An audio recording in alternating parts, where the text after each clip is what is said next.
नमस्कार, स्वागत है आपका पब्लिक इंडिया पर। मैं हूं नीलू व्यास।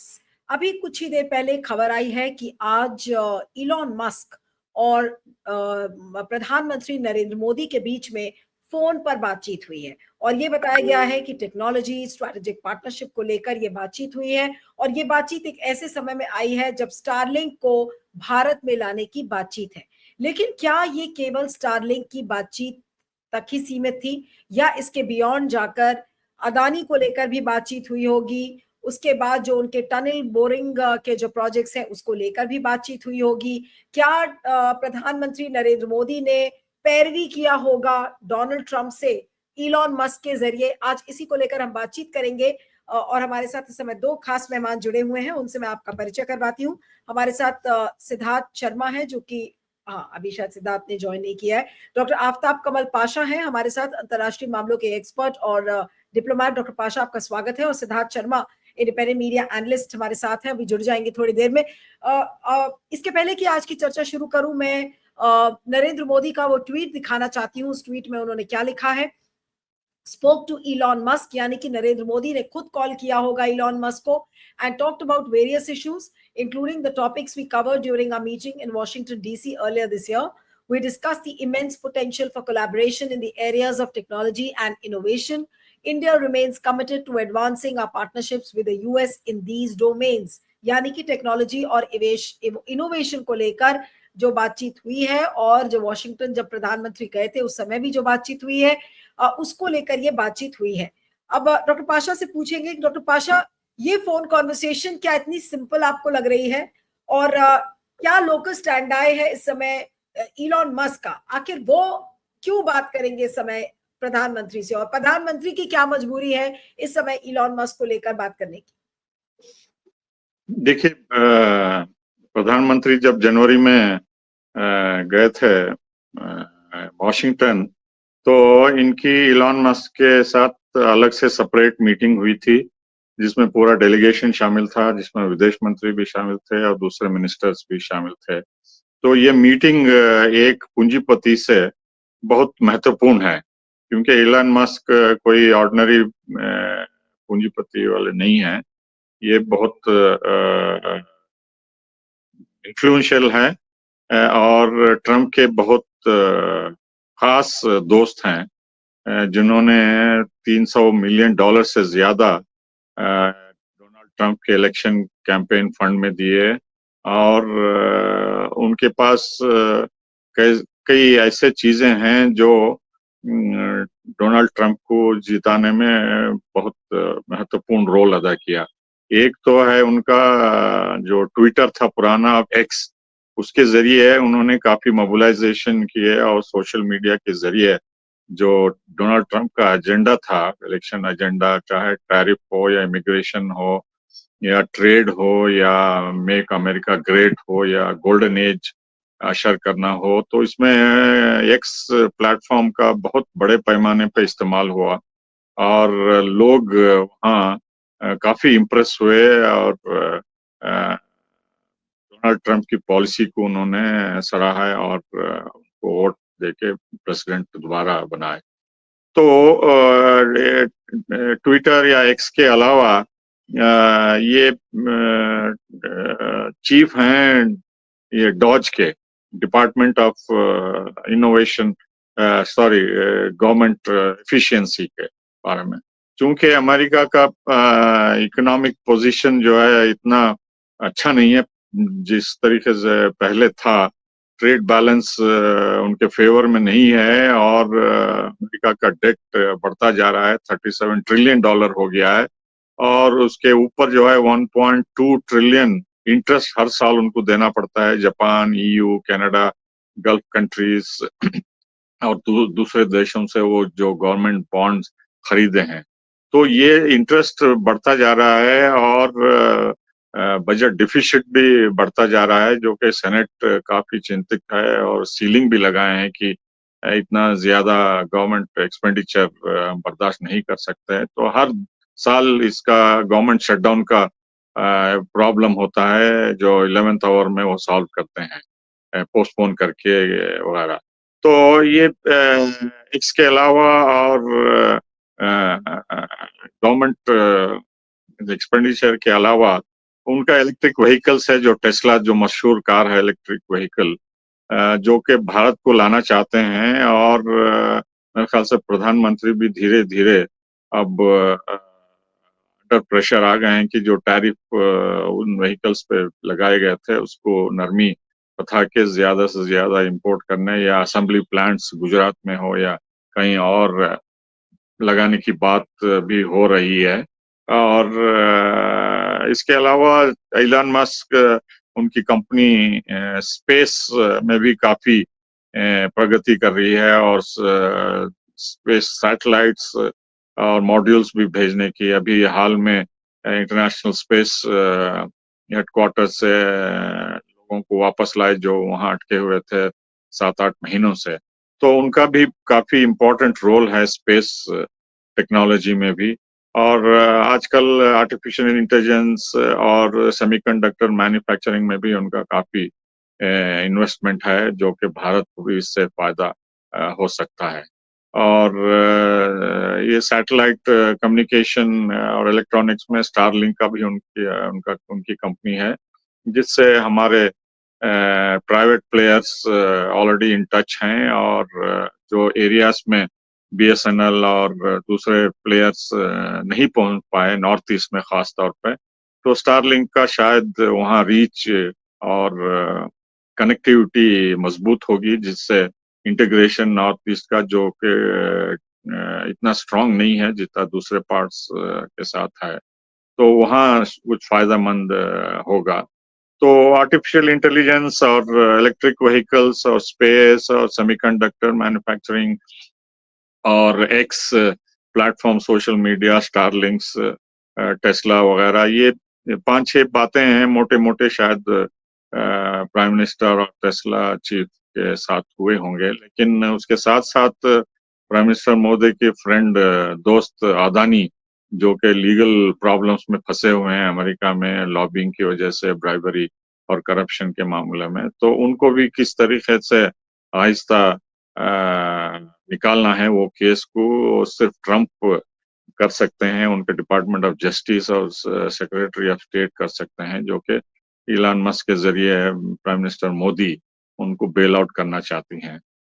लेकिन हमें ये ध्यान में रखना होगा कि इलॉन मस्क जो है कोई कॉन्स्टिट्यूशनल पोजीशन उनकी नहीं है। वो हायर एंड फायर जो जिस तरीके से कर रहे हैं, ट्रम्प भी उनको हायर एंड फायर कर सकता है, कभी भी निकाल सकता है। तो जो भी बात होती है तो प्राइम मिनिस्टर की, वो सिर्फ एक पूंजीपति से होती है, गवर्नमेंट एग्रीमेंट्स नहीं होंगे। वो सिर्फ ऑफिशियल कॉमर्स मिनिस्ट्री या दूसरे मिनिस्ट्री से बात कर सकता है, जो कि अभी बातचीत ट्रेड एग्रीमेंट के बारे में चल रही है।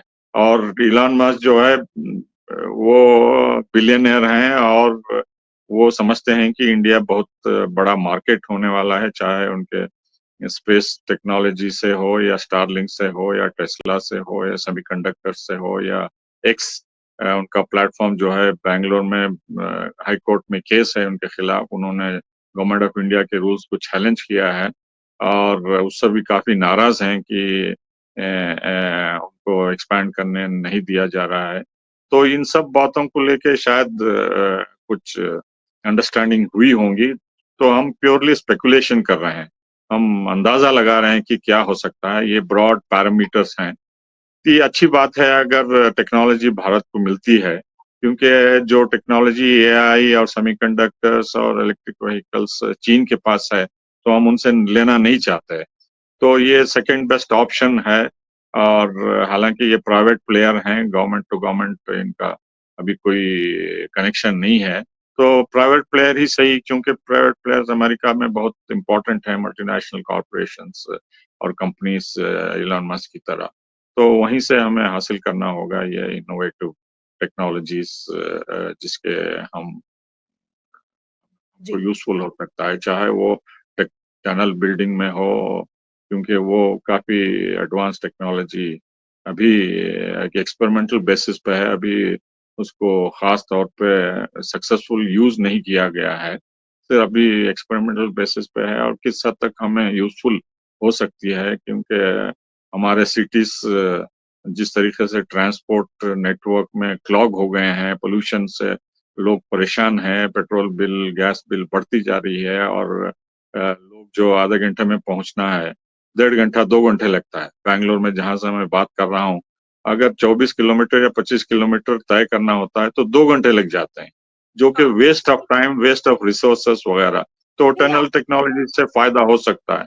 हाँ, लेकिन आपने एक्सप्लेन किया कि ब्रॉड पैरामीटर्स और ब्रॉड कॉन्टूर्स इस कॉन्वर्सेशन के क्या होंगे, लेकिन मैं सिद्धार्थ के पास आ रही हूँ कि सिद्धार्थ, ये इतनी आसान और बहुत साधारण फोन कॉल तो नहीं होगी कि मोदी जी ने इलॉन मस्क को कहा होगा कि भाई तुम कैसे हो, सब ठीक ठाक, ठीक है, मेरे लिए पैरवी कर देना डोनाल्ड ट्रंप से, और फोन करके खत्म।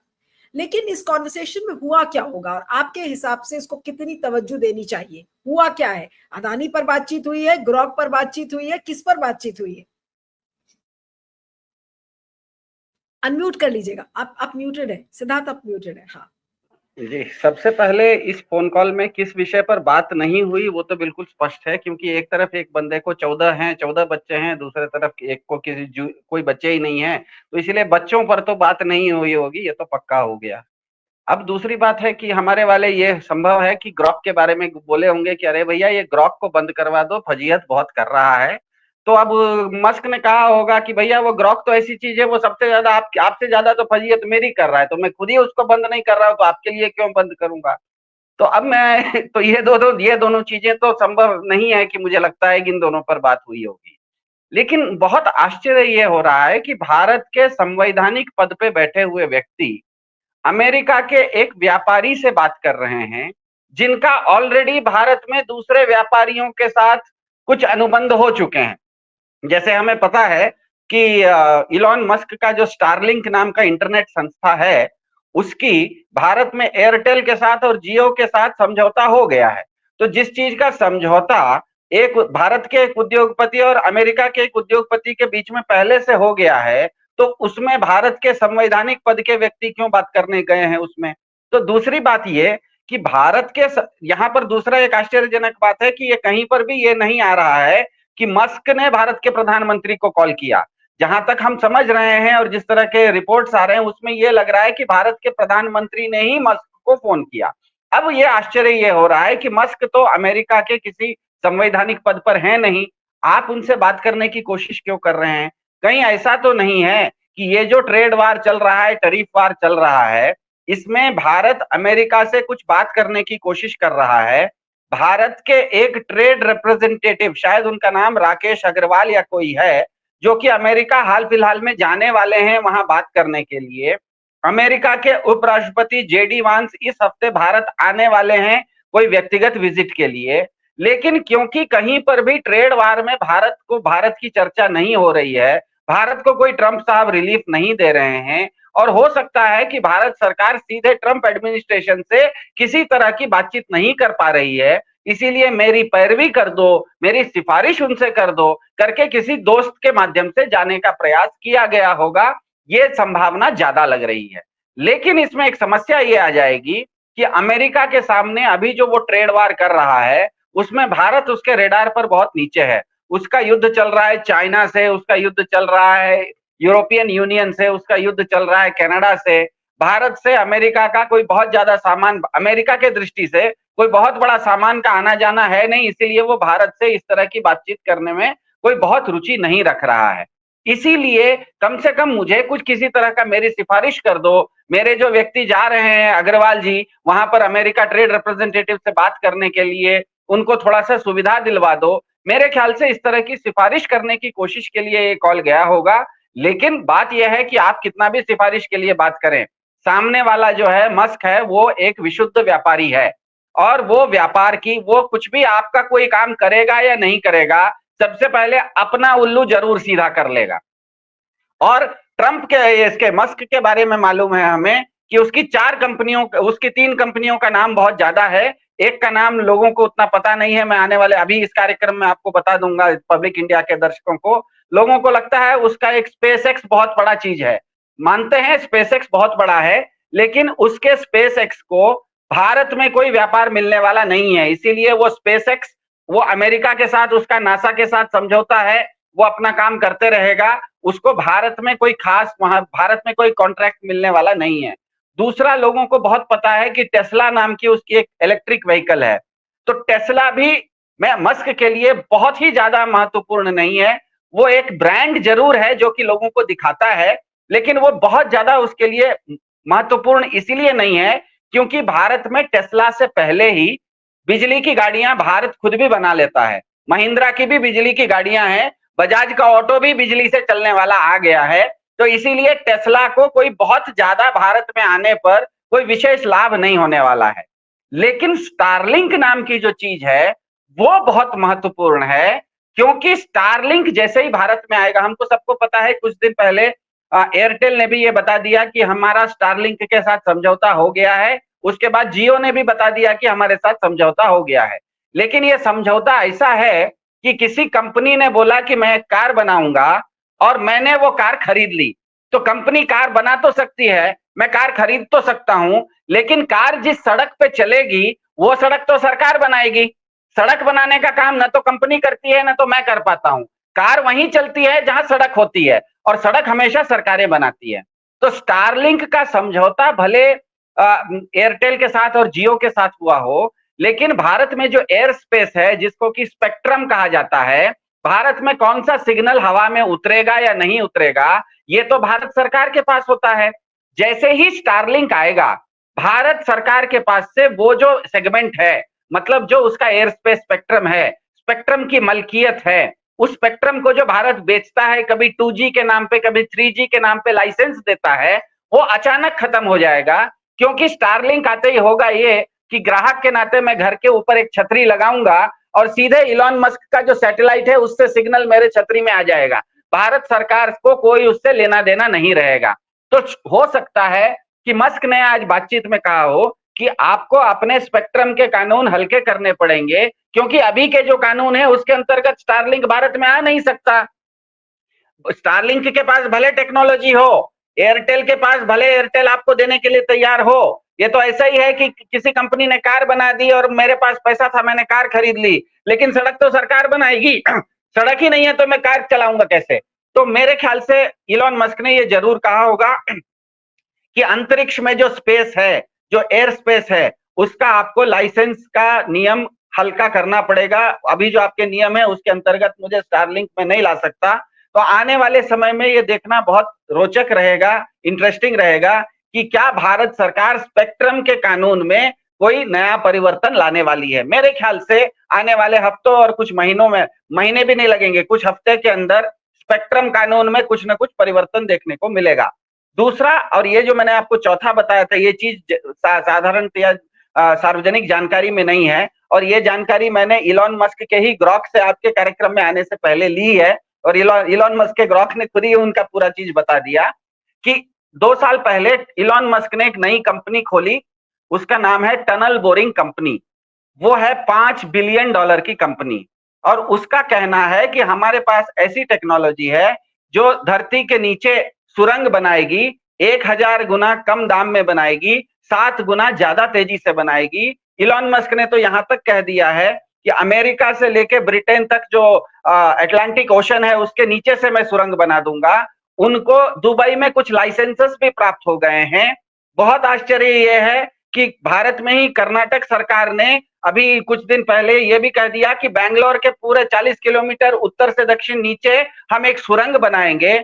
इसका मतलब कहीं ये भी है, और ग्रॉक का ये कहना है कि आने वाले समय में इलॉन मस्क का सबसे ज्यादा इन्वेस्टमेंट और सबसे ज्यादा इंटरेस्ट स्टारलिंक में होगा जो कि अंतरिक्ष है, और टनल बोरिंग कंपनी में होगा जो कि पाताल है। तो अंतरिक्ष और पाताल ये दोनों चीजें इलॉन मस्क के टारगेट में हैं। अब दिक्कत यह है कि भारत में अगर टनल बोरिंग कंपनी आएगी तो फिर उसका जो लाइसेंस है वो केंद्र सरकार को देना पड़ेगा। अभी जो लाइसेंस है उसके अंतर्गत नहीं आ सकती है। टनल बोर करना है, नई टेक्नोलॉजी लानी है तो भारत सरकार से लेना पड़ेगा। तो मुझे लगता है कि हमारे प्रधान जी ने फोन तो किया होगा कि टैरिफ बार में मेरे जो आदमी जा रहे हैं उनको थोड़ा ढंग से बात करवा दीजिए, और जो जेडी वांस साहब आ रहे हैं उनको क्या क्या अच्छा लगता है, उनसे हम किस तरह की कुछ सहूलियतें ले सकते हैं। लेकिन मस्क ने उल्टा मार दिया होगा। मस्क क्योंकि व्यापारी है, उसने कहा सबसे पहले मेरे लिए अंतरिक्ष का कानून बदलिए और मेरे लिए पाताल का कानून बदलिए। आने वाले समय में मुझे लग रहा है कि भारत में स्पेक्ट्रम के ऊपर कुछ कानून बदलेंगे और जमीन के नीचे टनल बोरिंग करने के भी कुछ कानून बदलेंगे, ऐसा मुझे लग रहा है। आने वाला समय बताएगा कि ये क्या सही है।